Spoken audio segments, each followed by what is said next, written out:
A game-changing brush hack. The secret to flawless makeup blending. So keep watching if you want to know all my secrets as a makeup artist of 20 years. So in today's video, I am going to show you some really simple principles that are hacks that work, and I've been a makeup artist for like 20 years, and these things make a huge difference to your makeup and what you do. Because a huge thing that I really notice, especially with social media, there's all these trends of people putting on a hell of a lot of makeup, and more specifically base product. And obviously it's a personal thing, like some people love that kind of full on glam, which is perfectly fine. But I want to talk about or focus on skin that is well covered as well as still looking and reading like skin. So you would compliment someone or notice that their skin looks great rather than their makeup. Does that make sense? So I'm going to be using the Hourglass Skin Tint, and I'm using the It Cosmetics brush to apply.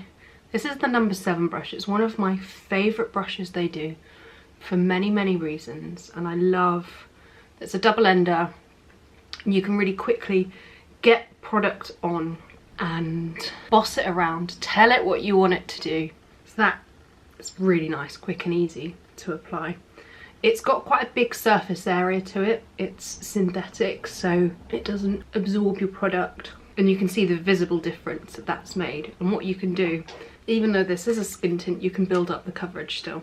And what you're getting people doing is applying full coverage foundation like emulsion paint, which is crazy because it's such a waste of product. And to me, beautiful skin is about showing off the nuances within it, colour correcting where you want to correct, brightening where you want to brighten, adding more depth where you want, you know, like you've got all these elements to play with. So then we're going to, this is the hack, get a clean brush. And we are going to blend everything out so it's perfected. Really focusing on the outer edges, because what we don't want to do, and I think we all remember this kind of from school, is kind of seeing the line of doom, the line of shame, and we want it to read as skin. So we want, when you're looking at the face, if you're seeing points of real skin come through, like right by the hairline, the jawline, that way it'll just, oh, my hair is so getting in the way, kind of brush through and around the brows. But can you see the difference that makes? It just takes off a very fine layer as and where you need it. And look how much has come off on my brush. Some people work with a like a towel when they work, or a tissue, just to take off the excess product. It's very minimal. And what this will also do is it'll help your makeup last longer because it's finer layers. So really focusing around that hairline, all the edges basically, and voila, that is. And you start with a clean brush. A lot of the time I'll use a duo fibered brush. So I've got, I don't know where they are actually, but a multitude, or you can go slightly bigger, anything to really buff. So big surface area, a soft bristle. You don't want anything really dense and hard. Like this is denser and harder. Well, this is much softer and just bends and allows you to sort of manipulate the product as and where. Oh, I just picked up a different brush. I thought I was going with the same brush, but you get the idea. And can you notice that when I do this as well, it takes a little bit of the sheen down as well, because we're also seeing on the opposite end of the spectrum these like almost like greasy looking faces where, you know, we've got the whole glass skin trend, we've got, don't know what other skin trends there are, but there are many, and you know, some of them have that real editorial edge. But the thing about editorial a lot of the time is that it's bare minimum. That's why it kind of works, and it's designed to be a bit artfully placed and whatnot. So there you go, have that. And then similarly with concealer, rather than, you know, a lot of us directly apply, I do a lot of the time to myself just for time and to be nice and quick.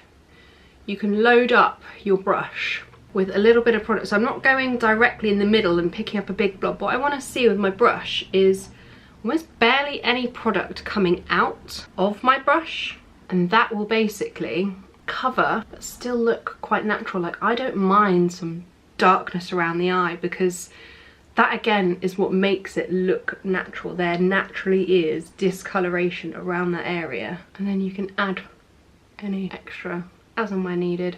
And again, go in with a clean brush, really buff and polish it in, and that will seamlessly kind of knit the layers together. So easy.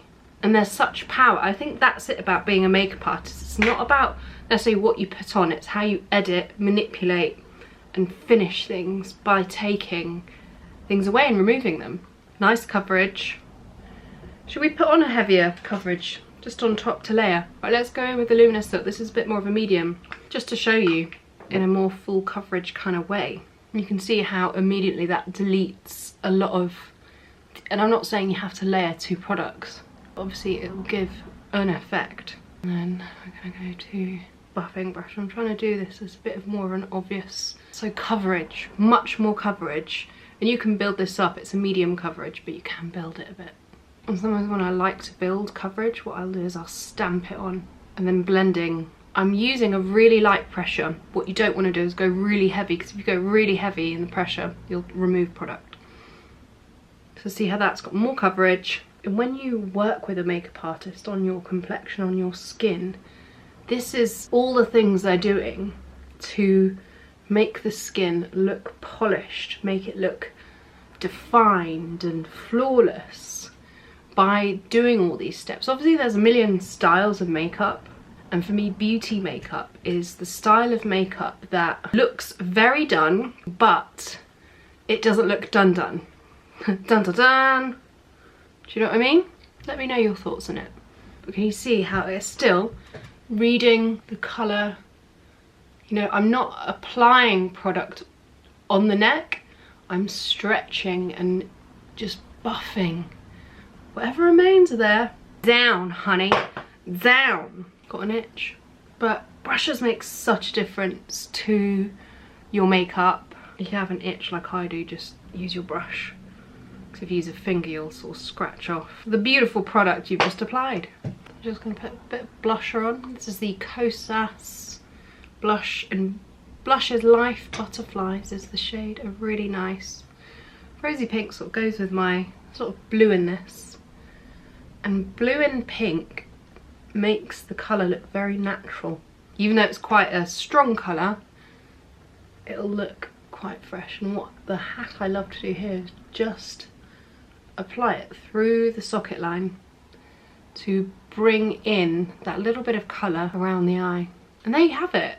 It's really, really simple. What do you think of those hacks? Tell me. Let's chat in the comments. And then obviously you can powder or do whatever you do next within your makeup, but I just wanted to show you that one basic trick using some clean brushes. That's all you need. So thank you so much for joining me, and I'll see you in next week's video. This is going to suggest a video for you to watch, so feel free to click on that and enjoy, and I'll see you next time.